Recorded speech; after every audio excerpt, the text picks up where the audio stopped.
Hello, it's Roger from Fossil University with some stunning new information from Greg Morrison, who found the feathers down in Tennessee that relate to the American dragon. And I went back and looked at some of my stuff, and I discovered that I also had some feathers here on an extremely large scale. Apparently, they sure look like feathers to me. Very, very similar to what Greg discovered, and we started looking into the microscopic shots. Sure enough, that's what they look like. Now, look at this. This is from Google Earth.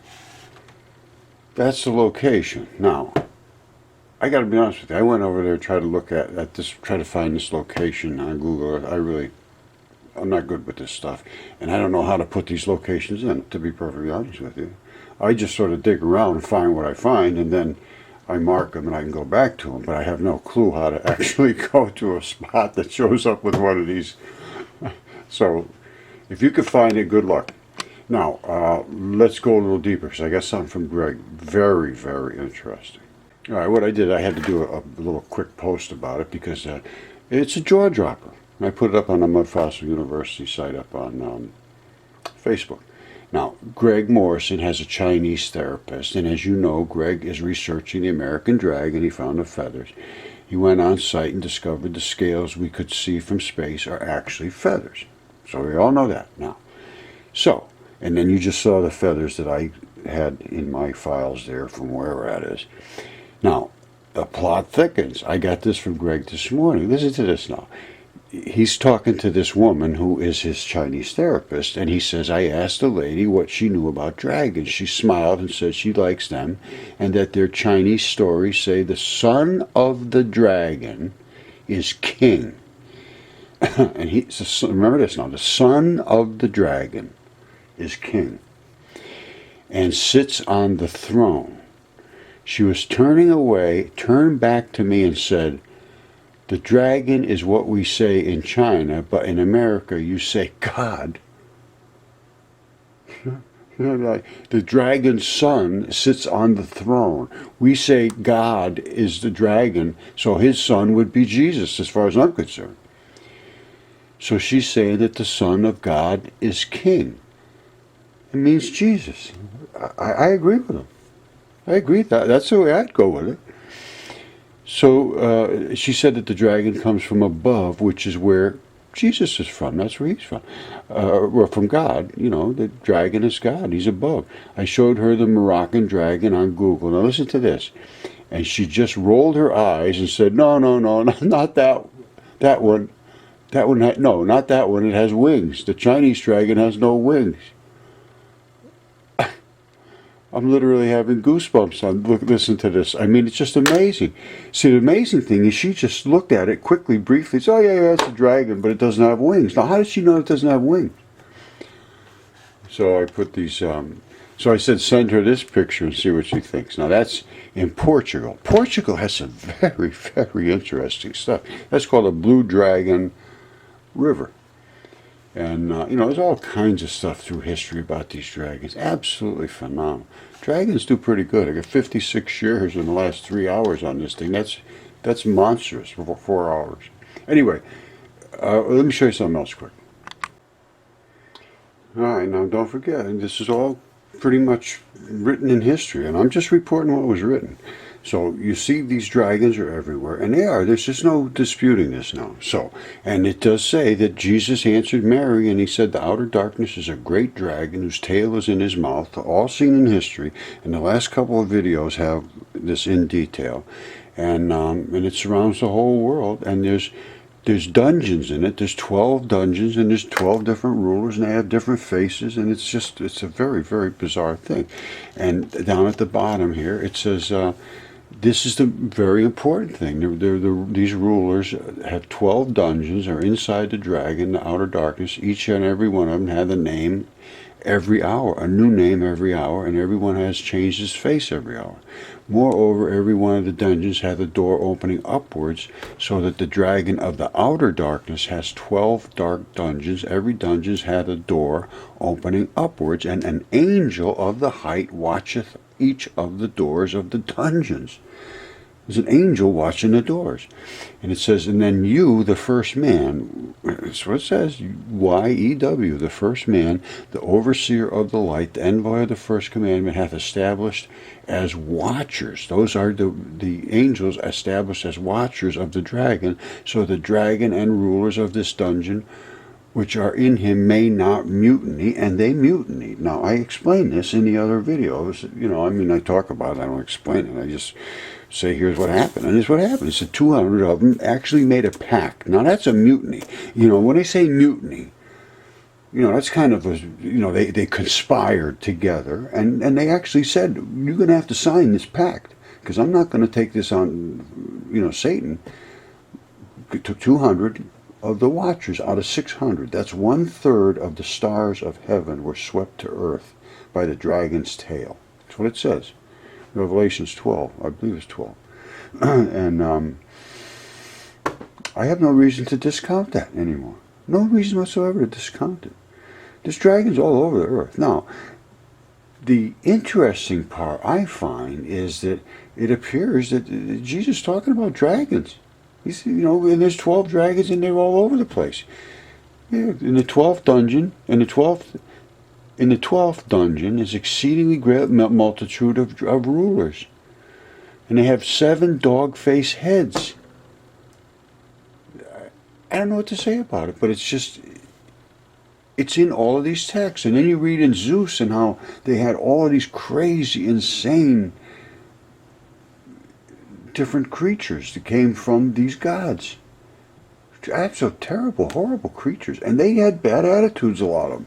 Some of them apparently had great attitudes, like in Hong Kong and China, in that area, they revered the dragons. Maybe that was where the good ones hung out. I don't know. I have no clue about this. I'm trying to learn as much as anybody else. I'm finding it's fascinating, but it's scary, and it has pretty serious consequences in my estimation. Could be wrong. Anyway, I'm getting good information from a lot of people. Let me show you something else about Portugal. It's loaded with things. There's some, well, here, let me show you. Okay, that was a little jump to the wrong spot. But the reason I'm trying to find an acceptable eternity. And in the Nag Hammadi text, again, Nag Hammadi, Gospel of Thomas, these are the words that were written, excuse me, by Judas Didymus Thomas, who is doubting Thomas. He recorded all these statements. And you find these statements in all over the Bible and all the texts. So they're not some special statements, but he recorded them. And here's what it says. And he said, and Jesus said, whoever discovers interpretation of these sayings will not taste death. Number 2, there's 114 sayings. Number 2, Jesus said those who seek should not stop seeking until they find. When they find, they will be disturbed. When they are disturbed, they will marvel and will reign over all. And after they have reigned, they will rest. Well, you are certainly going to marvel if you find out what you find out, because, you should be disturbed. You should be disturbed because it's disturbing. Nobody's told me any of this. I'm sure that you have not heard one single word about the details that I'm speaking about today. Nobody's speaking about that. Never has. So I'm disturbed, and I'm marveling. And here's one that I'm really marveling about, and I'm hoping this one here works. I'm going to go with it anyway. Number 80. Where are we? Number 80. This is my favorite one. Number 80, Jesus said, whoever has come to know the world has discovered the body, and whoever has discovered the body, of that one the world is not worthy. Well, I'll take it. I did discover the world is literally a creature's body. I mean, it is a body of some sort. And all the other ones, all the planets too, and moons, and I believe the sun, the whole 9 yards. I believe the whole thing's true now. And when you see the fireflies that John Glenn saw in the outer atmosphere when he went, and I've looked at that carefully, the Tether incident from 1996 and John Glenn's fireflies, those are light particles. Now, are they particles of beings or creatures that are alive? I have no clue. But I'm not ruling that out. The guy's really going off the rocker. Well, good for you. If you think the rocker is still on the rails, then there's something wrong with your rails, because that rocker fell off a long time ago, Betty. So if you want to find reality, you have to look outside of what you think is reality. All right, let's just go with that. All right, so Mud Fossil University, another day in another land in another universe, because this universe that I was living in, that sucker is gone. All right, God bless you. All right, somebody sent me this. I really have no clue where it came from, to be honest with you. They might have just picked it up off the internet. But this is a brain. That's the eyeball. That's literally the eyeball. Now, why is the eyeball still there? And why does the brain have no skull around it? In salt water, the bones dissolve. Now, around a brain, the bone is out here, so it goes away. Inside of a leg, the flesh of the leg encapsulates the bone. The bones turn into what they call source rock. They turn into hydrocarbons because the salt invades them. In your body, your bones are protected by a membrane away from the salty conditions of your body. So, but once they were in the saltwater flood, this exterior bone just goes away, and you end up with a brain and an eyeball. And there it is again. Now that's in Portugal. So Portugal's got some very, very interesting stuff. And you look back up here, you see all these big boulders up in there. That's some serious creature parts. Anyway, I'm going to leave it at that. So we're picking up a lot of good information. A lot of people are responding to this. It's people are finding some meaning to this. Maybe they are, maybe they aren't, but I am. All right. God bless you. Hope everything works out for you. Okay, by the way, I'm getting a lot of requests for more of the mud fossil videos, and we're going to do them. And, you know, I showed you the heart the other day with the black dots and the little pinch and the 90-degree angle and the pinch and the black dots like that. Well, that's the thing in the black dots and so forth. I don't know if you can see that. Well, those are hearts too, and the same stuff is in here. There's the red blood. That's where the aorta was. And then it's the seam, and the whole thing is here too. We're going to go through all of these and some more, a bunch of different stuff, different rocks, and how they transition as they. Oh, and I want to show you one here. Hold on, there's one over there. This one here. This one here has some little diamonds in there, little crystals. I don't know if they're diamonds or not, but I'm going to show you how crystals invade vugs. Now these are tiny ones, but if it's a huge lung, the vugs and the holes in these little spots, like there's one right there. You know, we'll get into this with the microscope, and that's a toe. You can say, "Oh, that can't be a toe." That is a toe, and you're going to see the bone and the blood, like the blood and the bone. That's where all of the metals collected in this guy's toe.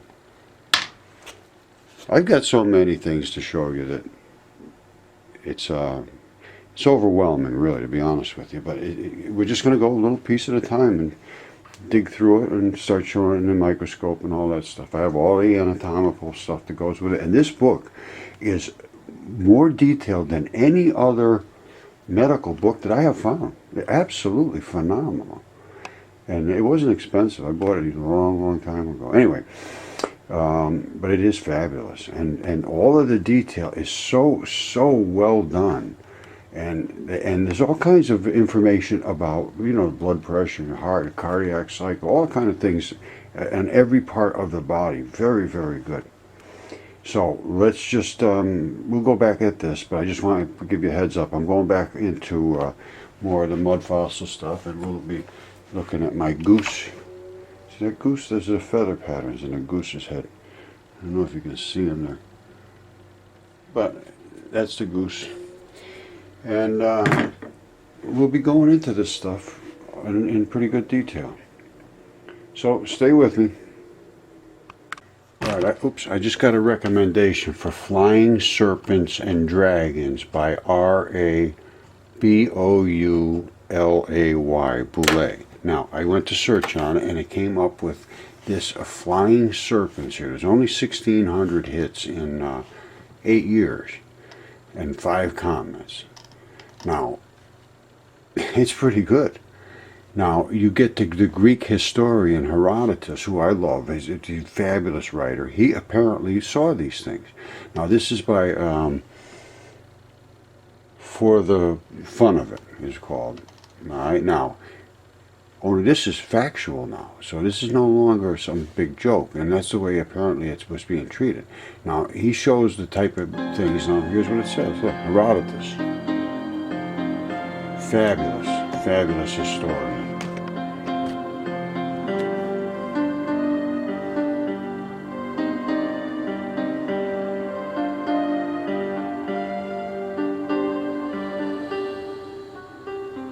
Feathery wings, like bats.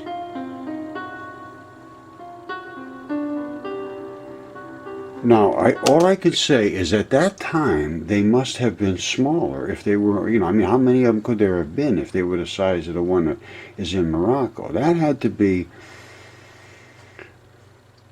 something different. It had to be something different. I mean, just look at the size of the darn thing. And people say all the time, "Oh, look at the thing." Well, it's there. I could just say that's all I could say. It's there now. The rest of the deal, I cannot put the pieces together all that well. It's just gigantic. And they say they're migrating. I don't know about that. But I know that even in Marco Polo's day, Marco Polo traveled to, he tried to find the spice road there to trade with Asia and so forth. And he said that the Chinese emperor was using dragons to pull his chariots. Now, were they dragon dragons or were they just dinosaur looking dragons? I don't know. But apparently everything got smaller. That's all I can say. So I guess I'll sort of leave it at that. I don't know what else to say about this other than that I would watch this. It's very interesting how they can, it shows some really good shots of different dragons in the beginning. And he's saying, could they have been real? And absolutely. He's saying they're winged dinosaurs. No, they were dragons, my friend. So you should watch this video.